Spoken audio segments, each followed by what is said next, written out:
2 నిమిషాలేనా? అందరికీ నమస్కారం.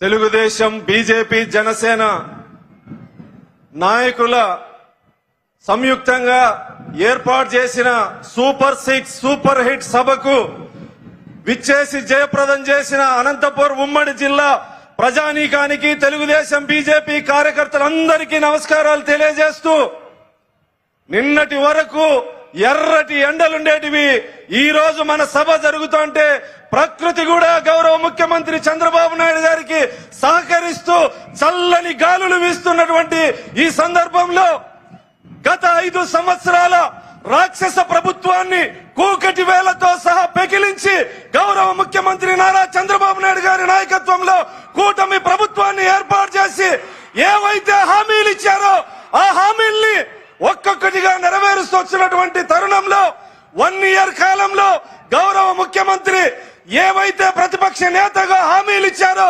అవన్నీ ఒక్కొక్కటి నెరవేరుస్తూ ఈ రోజు అనంతపూర్ నడిబొడ్డున విజయ గర్వంతో ఏదైతే మాట ఇచ్చాడో అవన్నీ నెరవేర్చామని చెప్పి సందర్భంగా గౌరవ ముఖ్యమంత్రి సందేశం ఇవ్వబోతా ఉన్నారు.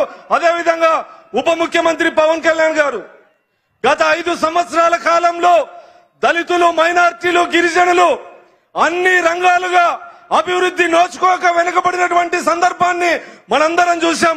భారతదేశంలోనే దళితుల మీద జరిగినటువంటి దాడులు, హత్యలు గత 5 సంవత్సరాల్లో దేశంలో నెంబర్ 1 స్థానంలో ఉంది. దాదాపు దళితులకు సంబంధించిన 27 పథకాల్ని రద్దు చేసి దళితులకు అన్యాయం చేసినటువంటి పరిస్థితి.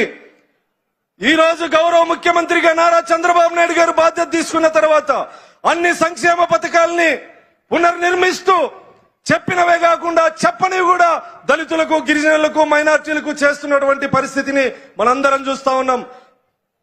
సూపర్ 6 అందరినీ నేను వస్తాను, వెనకాల కేశవన్ నా కోసం వస్తున్నాడు. గౌరవ ముఖ్యమంత్రి చంద్రబాబు నాయుడు గారి నాయకత్వంలో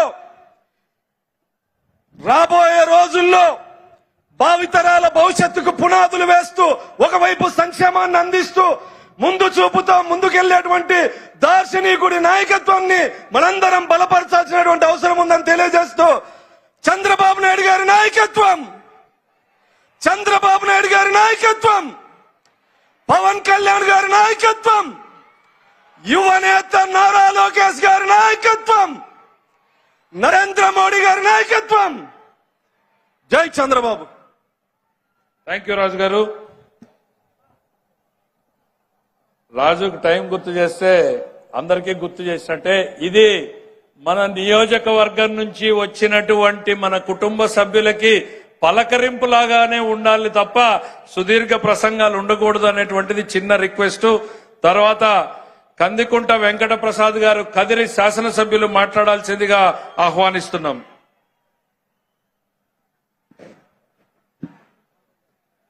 సూపర్ 8 సూపర్ 6 చారిత్రాత్మక సమావేశానికి హాజరైనటువంటి ప్రతి ఒక్కరికి నమస్కారాలు తెలుపుకుంటూ, ఈ రోజున నాకు ఇచ్చినటువంటి అంశం యూనివర్సల్ హెల్త్ పాలసీ, ప్రజా ఆరోగ్య భద్రతకు భరోసా.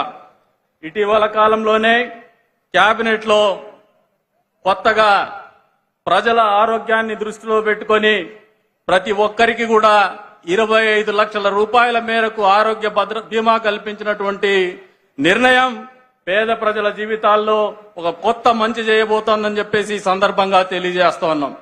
ఎందుకు చెప్తున్నామంటే ఈ మాట, మామూలుగా సామాన్యమైనటువంటి ప్రజలు, మధ్యతరగతి, దిగువ మధ్యతరగతి ప్రజలు ఎక్కువగా భారంగా ఆలోచన చేసేది విద్య, వైద్యం.